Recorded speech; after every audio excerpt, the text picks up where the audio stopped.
Hello, hello. Welcome to the week 4 of our course Eat Clean, Get Lean. So this is a final week and final topic. And that was very difficult for me to choose one topic that I would want to cover. But the aim of this 4-week program, Eat Clean, Get Lean, was to beat the bloat, discover what might be causing the belly fat, and why you might have energy slumps. So by now, you know that you need to consume carbohydrates wisely and spread them equally into preferably just 3 meals per day. By now, you also know it's important to read the food labels because sugar is hidden everywhere. You also know about the potential danger of toxins and pollutants in the environment and in the food. So you are shopping wisely. You know what should be bought in an organic quality and what doesn't matter so much. And today, to cover my favorite topic and the most important one, we will dive into the topic of bloating. So without further ado, I'm going to share the screen with you and we look at what I have prepared. So in week 4, lesson number 1, you will learn about belly. So we know that belly is unhappy in its own way. And we actually have 8 different kinds of bloating. And that's what we will discover and cover in this lesson. You might be asking, so why am I bloated? So here we will look at the reasons why you might be bloated and possibly how you can beat the bloat with elimination diet.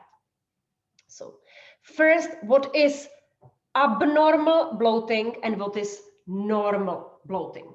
So it is absolutely normal to be bloated and fart.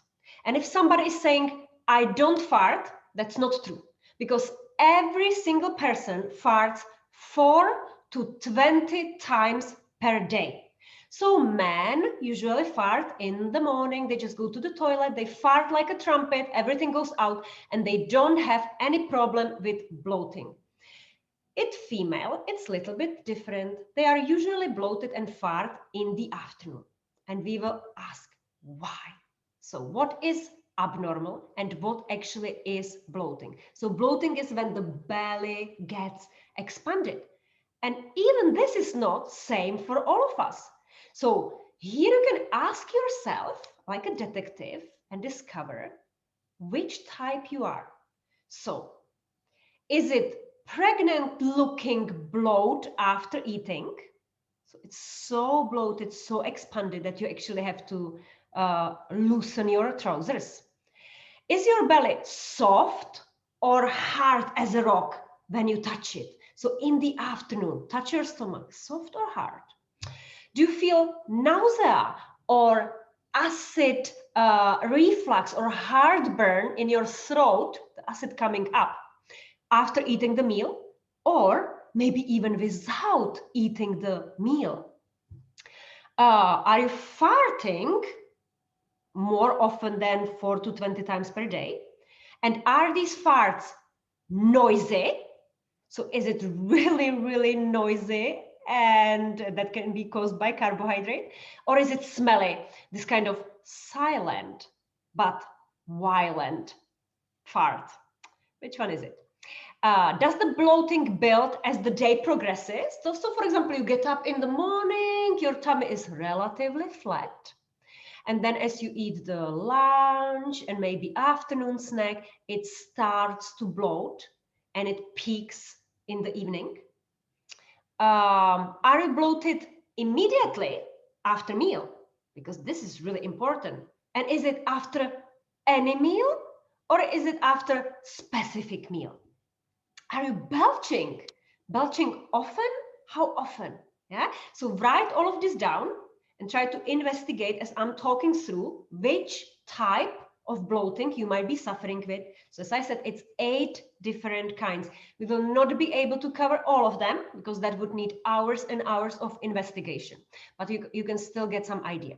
So do you feel full after even small portion? And what does your stool look like? So this is important.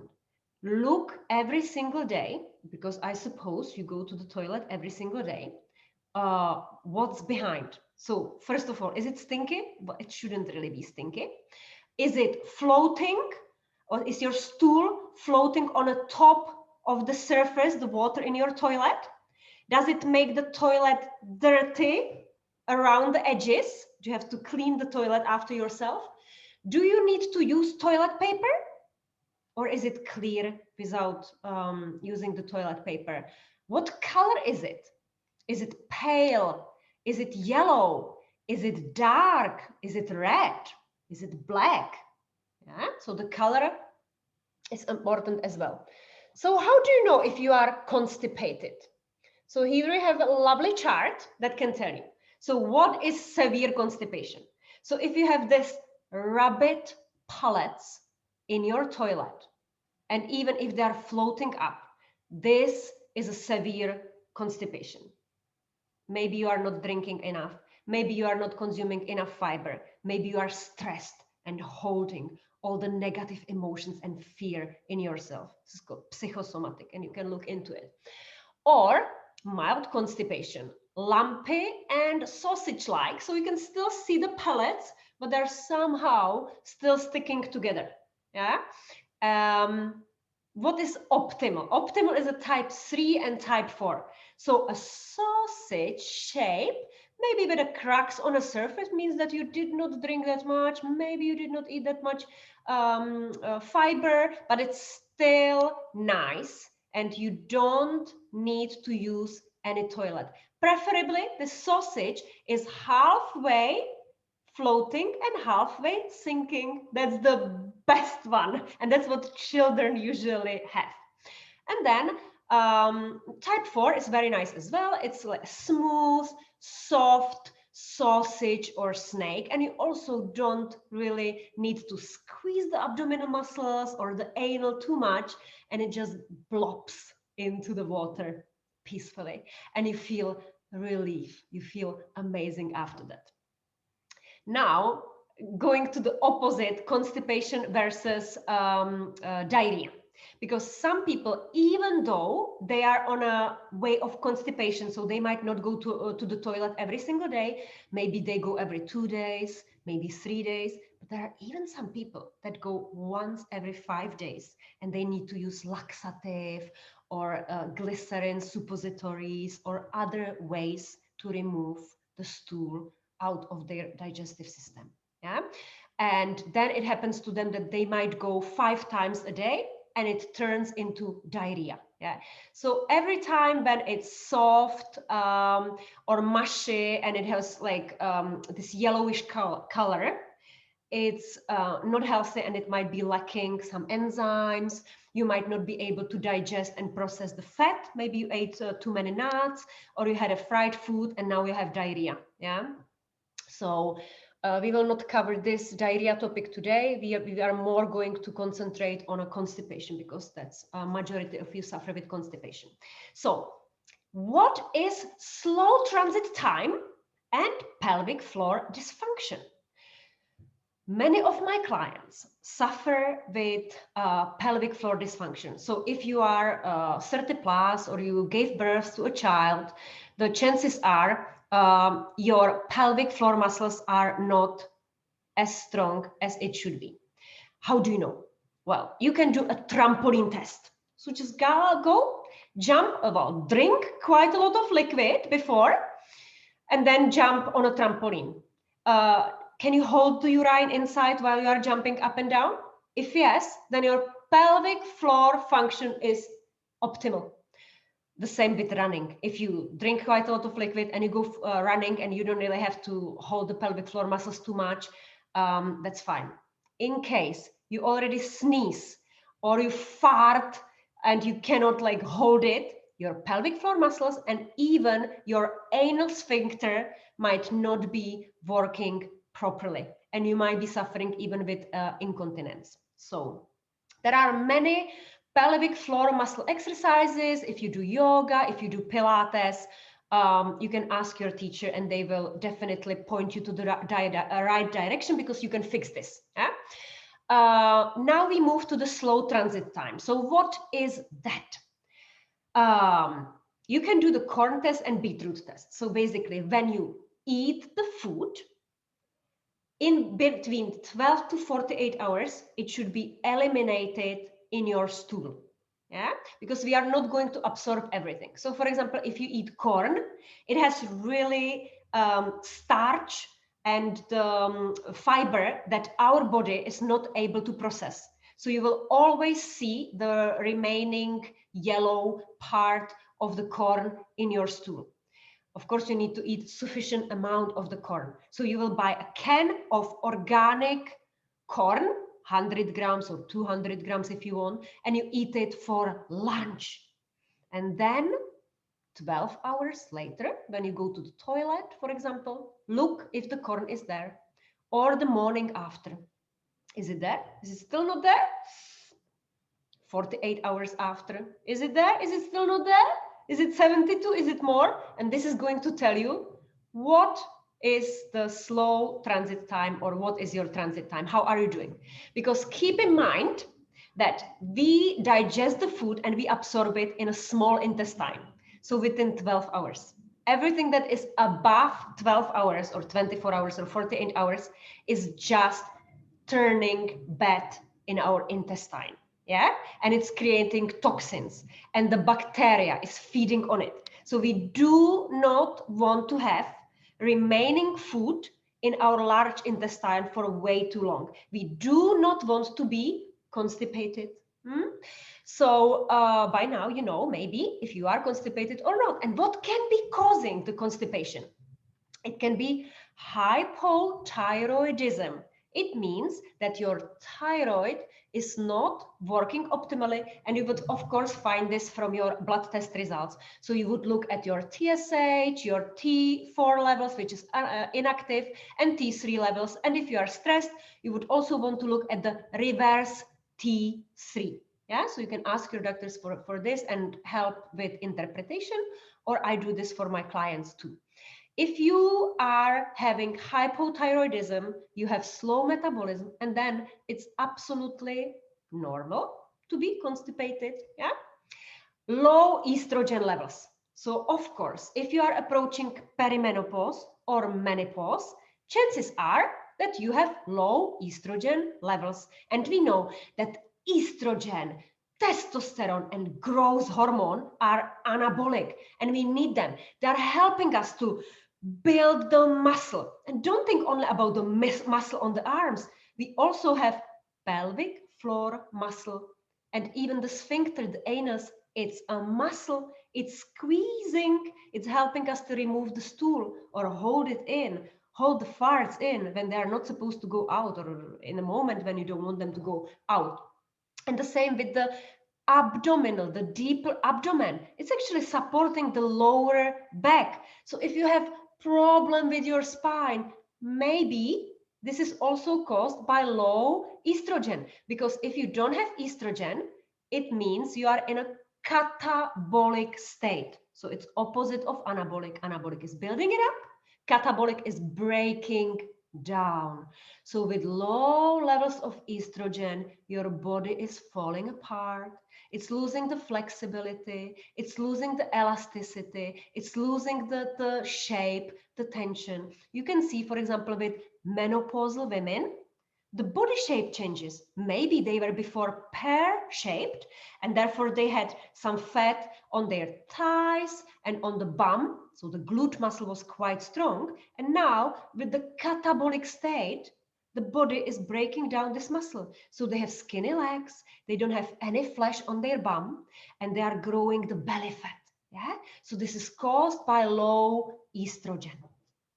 And there is food that can help you to increase the estrogen levels, or there are ways that you can do how to increase it. But we move to another possible culprit of your bloating.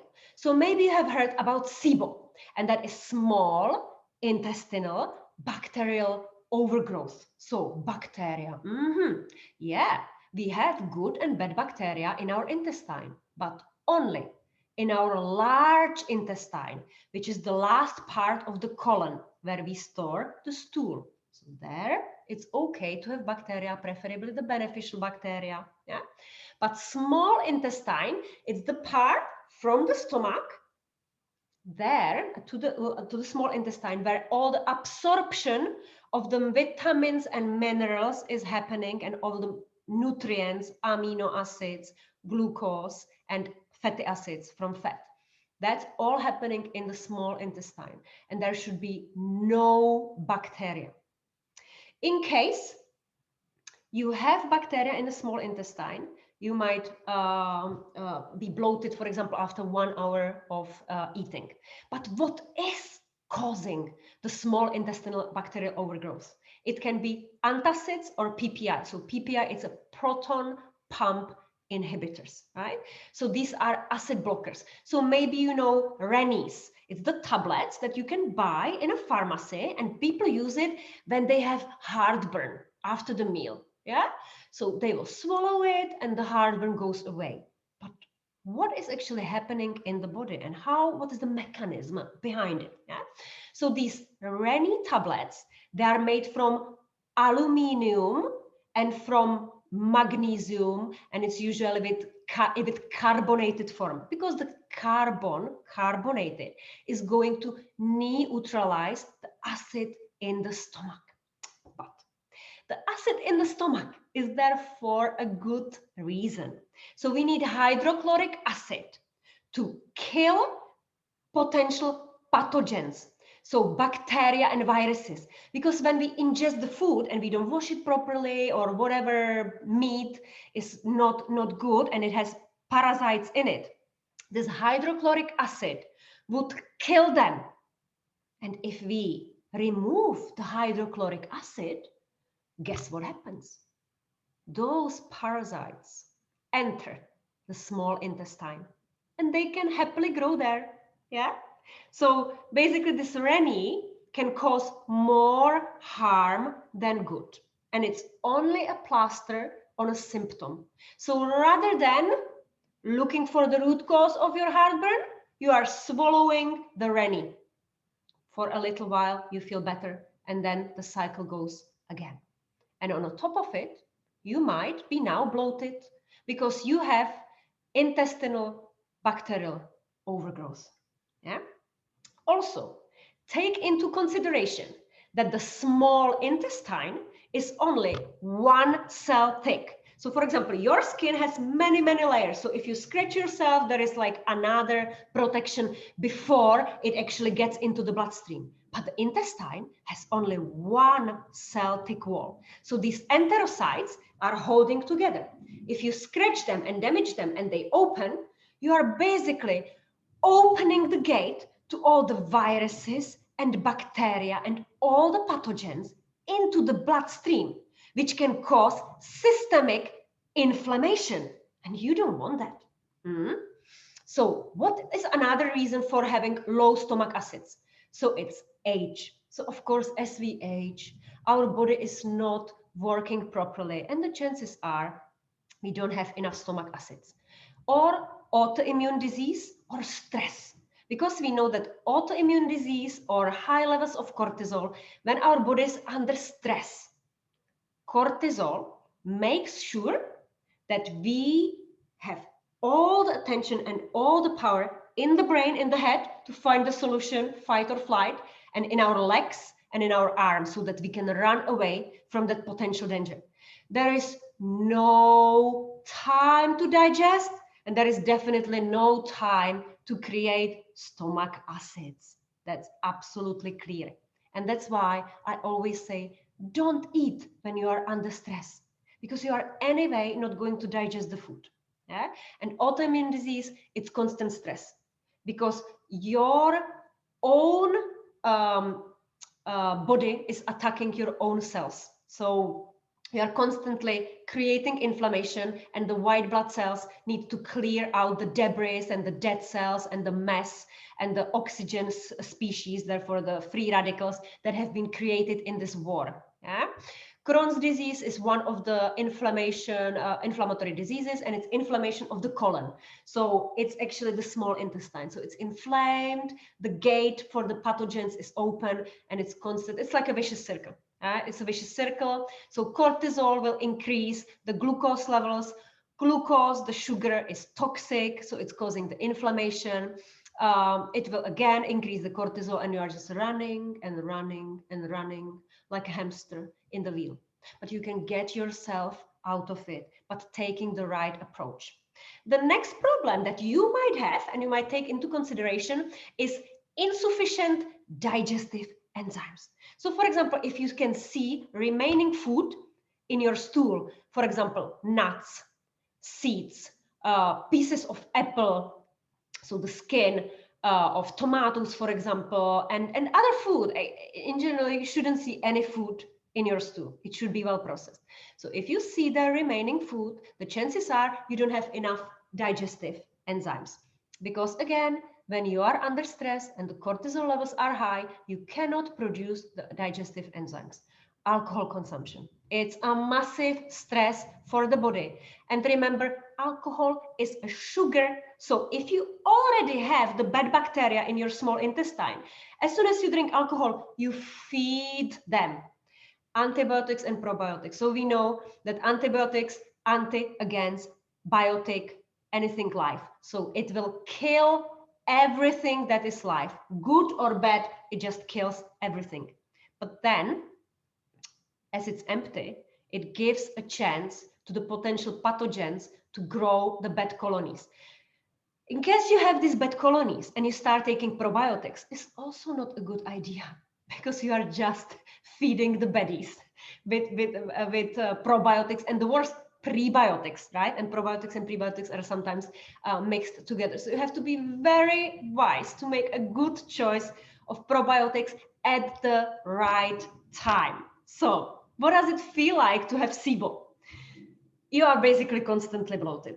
You are bloated after anything that you eat, right? And of course, mostly it's carbohydrate.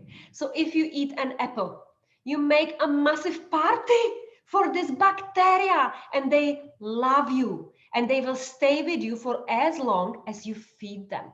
So to get rid of the small intestinal bacterial overgrowth, of course, there are many ways. You can either go to your doctor, talk to him, get the antibiotics, kill it, and then move on, or you can do it in a natural way. But again, talking to a professional and find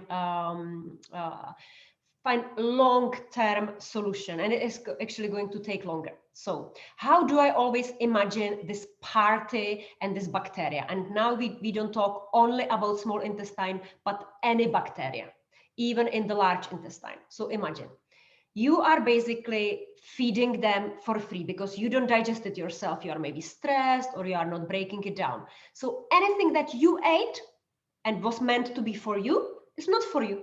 You are sending it down the way, making this big party. So it's like I, for example, provide lots of free content to people.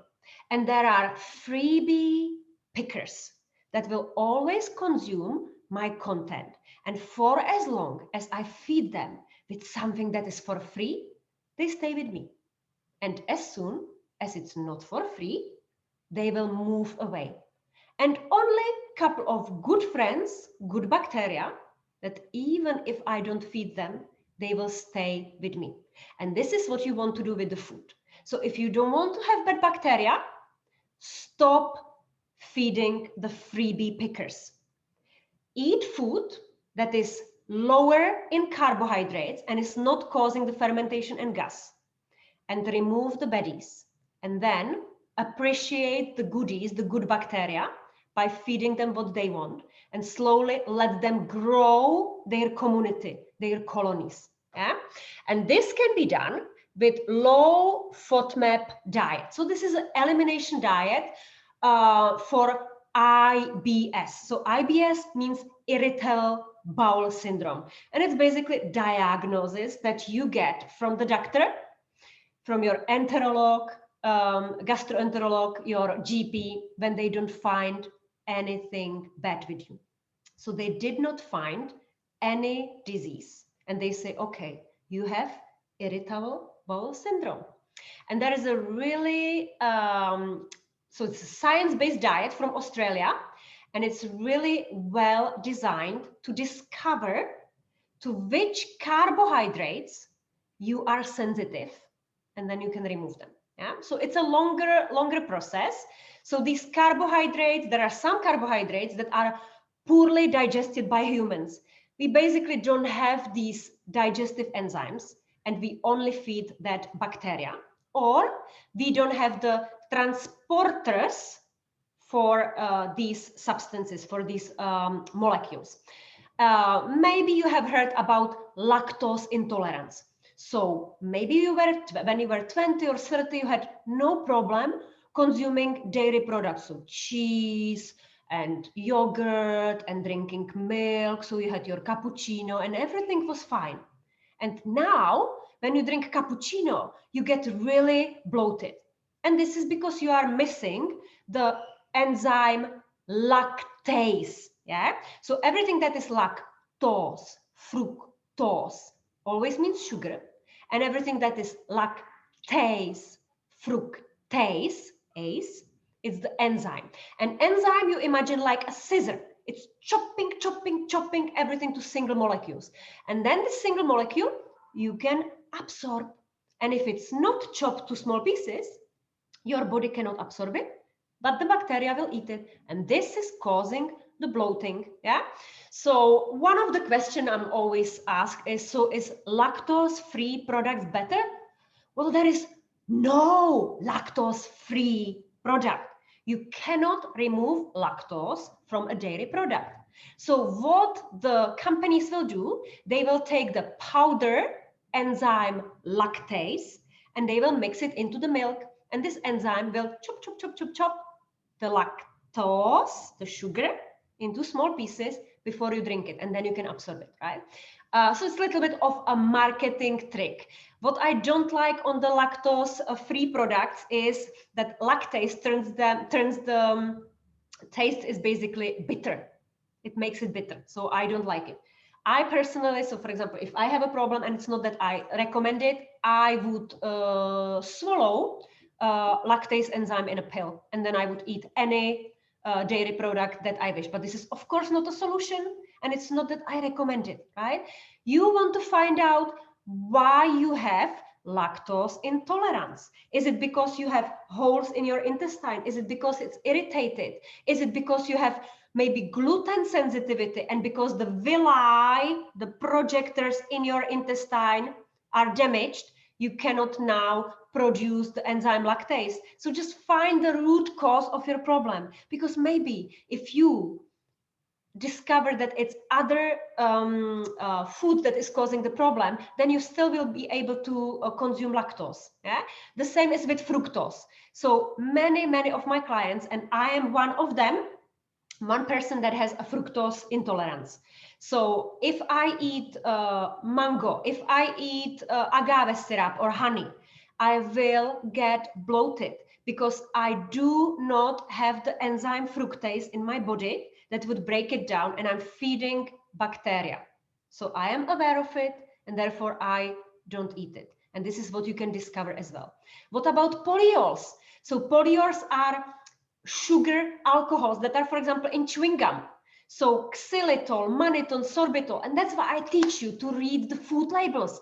Because even if one single molecule of xylitol is consumed by you, you might be reacting to it and irritating your intestine, and it's causing bloating. But there is even food that is high in polyols, like prunes and cauliflower and avocado. So it's all, only you can test it. Avocado is very healthy and people usually don't suffer, but maybe it's you. Maybe you will suffer when you eat avocado. So you might discover that you have a carbohydrate intolerance or malabsorption. Yeah. But how do you discover it with elimination diet? It is not sometimes immediate. So if you don't have SIBO, the small intestinal bacterial overgrowth, but you have bad bacteria in your intestine, or you are missing the enzymes, the chances are that the bloating will come in the afternoon or in the evening. So it's not based on the meal that you eat at 3 o'clock, but it's the meal that you are eating in the morning. So I give you example. So many years ago, like 16 years ago, I really suffered with bloating every single day in the afternoon, like every single day. It was very annoying. I was, of course, reading all the healthy books. I was eating healthily. I was 100% sure that I do everything correctly because I was eating fruit and vegetable and nuts and seeds and lentils and pulses and only whole wheat bread. I would not touch any white poison, no white sugar, no white bread. That's what in my head meant eating healthily. But yet I was bloated. So for example, I would have for breakfast porridge with avocado and linseeds, super healthy. Then for lunch, I would have minimum 5 portions of vegetable. And then I would have, for example, quinoa. It's very healthy. And then in the afternoon as a snack, I would have banana with peanut butter. And I started to be bloated. So I was thinking, maybe I am bloated after peanut butter and banana. But then I stopped eating peanut butter and banana, but the bloating was still there. Well, I didn't know at that time that there is a backlog, that actually it takes 6 to 12 hours or 24 hours even to get to the large intestine. So the bloating that I'm experiencing is not from the food that I was eating at 3 o'clock in the afternoon. It's from the food that I was eating at 7 o'clock in the morning. So it was actually that porridge with mango high in fructose, mango to which I am intolerant, was causing my bloating. So this is what you can do as well. Just write down. That's why in these 4 weeks, I wanted you to write down what you eat and then investigate like a detective. What did you eat even 2 days ago? Because if you suffer with constipation and you go to the toilet only every 72 hours, then you need to look at what you were eating 2 or 3 days before, because that is the food that is causing bloating. Yeah. So what can you do if you work on your own, or what I would do? Let's say first what I do with my clients, how I could help you. So my clients, before they even talk to me, they have to do quite a lot of homework, right? So they would have to submit 18-page questionnaire where I am asking them all these questions that you have seen during the 4 weeks.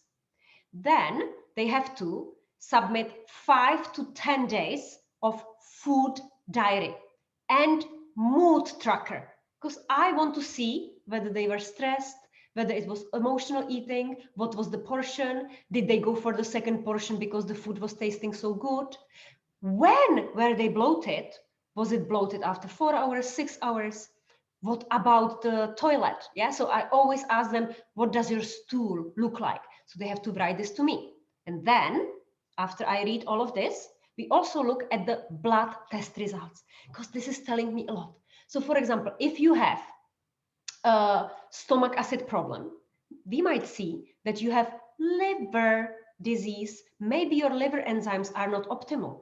Maybe you have inflammation in the body. So we will look at the CRP. So it's a silent inflammation. It's a reactive protein, and it shouldn't be increased, but very often this shows you, hey, there might be some food sensitivity, or you might have even diabetes. So all of this we discover. Talking about diabetes, we of course look at the blood glucose levels, because we know glucose is toxic. Glucose in the blood, it's actually sticking to the hemoglobin and can be a precursor to diabetes, could be insulin resistance. We will also look at the white blood cells, the police of the body. Are they fighting something? And which white blood cells? Is it eosinophils? Those ones are sign of parasites or food sensitivity, high histamine. Or is it monocytes? Or is it basionophils? Which one? This absolutely clarifies the situation. And then putting all the blood test results and all the questionnaire and all the food diary together, we approach to what we will do. Okay, so we do the 2 weeks elimination diet, and we use the food from my clean eating shopping list. And this is, of course, very individual, because somebody will say, I don't like buckwheat. Then I'm very sad to hear it, but I will recommend something else. Yeah.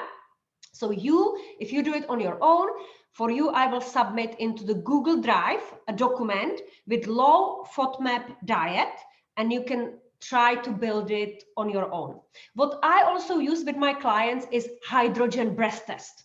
And when I bought this device, I was thinking, well, how can I, through bloating into a machine, how can I discover which food is bloating me? This is like so strange. My head wasn't like getting around it many years ago, of course.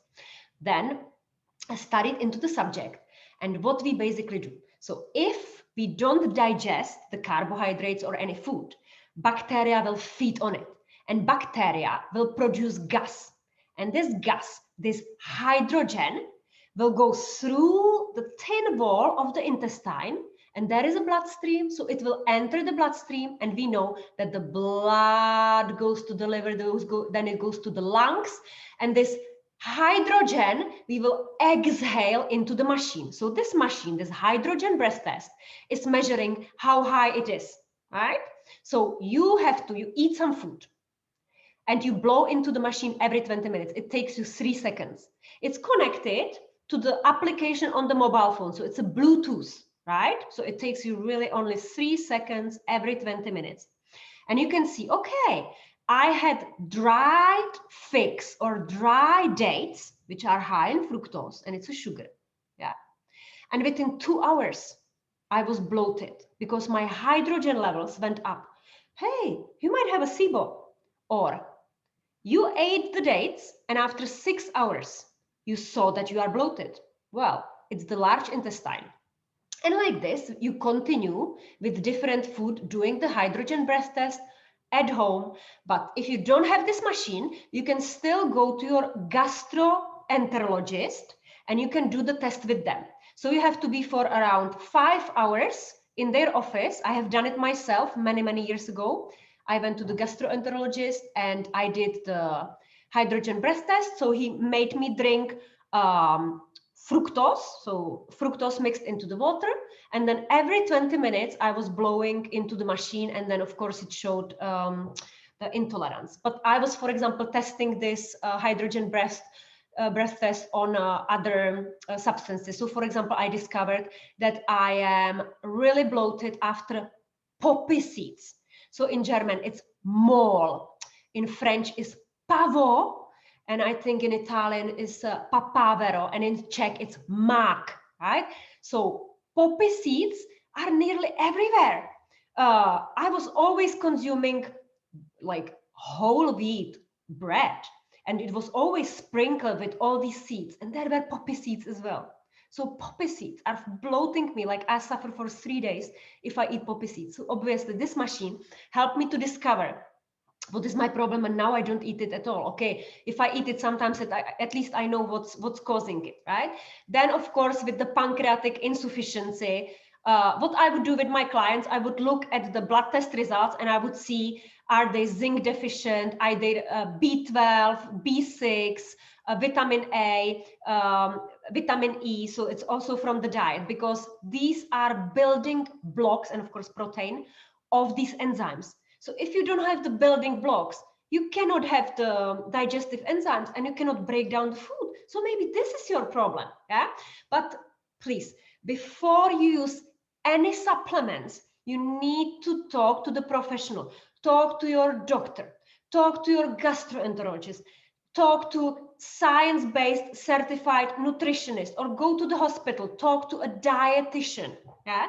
Because they will tell you which supplement might be good for you. Because for example, these digestive enzymes that I was showing you, I mean, I use them as an emergency for me. I recommend them to some of my clients, but I always explain how to use them. Because if you take these digestive enzymes on an empty stomach or in a wrong timing, they're going to break down something. What are they going to break down? They will break down your stomach lining. And this can cause ulcers. So this is very dangerous. Even though it's a natural product, it's extract from bromelain, which is in a pineapple, or there is papain, which is in papaya, or there are like other natural substances. Still, it's concentrated. Still, it can cause harm. So please don't go to the pharmacy and don't buy it on your own, and don't try to figure out your own problem. Talk to the professional. So here is, for example, what I would do if I wanted to figure out, I wouldn't have the machine, I wouldn't do the studies or whatever. This is what I would do. I would take just 5 ingredients, and in one day, I would consume only 5 ingredients. So let's say, you know, I personally like kiwi, buckwheat, obviously, eggs, spinach, and quark, because this is neutral food. In my opinion, it's neutral food, and I recommend it to my clients. So this is what I would recommend. And I would, for example, have in the morning, I would have quark with kiwi. Or if I feel like to make pancakes, I would take water, buckwheat, eggs, and I would make a pancake and I would fry it, for example, in coconut oil, yeah, because it's neutral as well. And I would maybe cut kiwi on the top of it. So it would be another alternative. If I feel like to have something like a frittata, I would take eggs, spinach, quark, maybe I would mix there some buckwheat, mix it all together, put it into the oven, bake it. So that would be my lunch. So I would try to stick to food that is very neutral, because first I would want to calm down my intestine. Yeah. And then if I feel good, the next day I would, for example, eat berries with chia seeds and oats and a coconut milk, for example, that I would make myself. And again, observe, how do I feel? Is something bloating me? Maybe chia seeds are bloating me. Maybe the oats are bloating me. Yeah. So I would go back into kiwi, buckwheat, eggs, and spinach, because that was neutral. And then like this, I would be rotating, and maybe I would even eat for 3 days the same food if I was seriously bloated and I would want to calm down. I would for 3 days eat the same food, and then I would be adding always only 1 ingredient, because I would want to know what is the culprit. So I would, for example, add 1 apple. Am I bloated that day? No, fine. Then I would eat 2 apples. Okay, I got bloated. So now I know that my dose is only 1 apple, not 2 apples. Yeah. So let's test something else. I will test avocado. Am I fine with half of the avocado? Good. If I eat full avocado, am I bloated? Okay, so I go back to half. So like this, you are doing the elimination diet if you don't have hydrogen breath test and if you don't have any support from a professional. So I hope this video was helpful. I as a homework for this week, I suggest that you think about a menu, 1 week menu of food that you consider low FODMAP, and you can submit it and I will review it. Yeah, so you will say, okay, I like this food, and that's what I would want to try for 3 or 4 days to discover if I am bloated. Can you please, Blanca, review it? And I will tell you if I believe it's a good combination or not. So I stopped the share screening. I hope this is going to help you. And I'm looking forward to your comments, your menus, and I will be submitting in the Facebook group some recipes that might be helpful for you. And of course, I'm open to the questions. Remember, it's our last week and it's your last chance to watch the video, because then I'm going to remove them all, but it will be as a paid package, because remember, this was a free course because you were helping me to create a paid version. And of course, you can purchase it after. So this is your last chance if you did not manage to watch the previous video, so hurry up.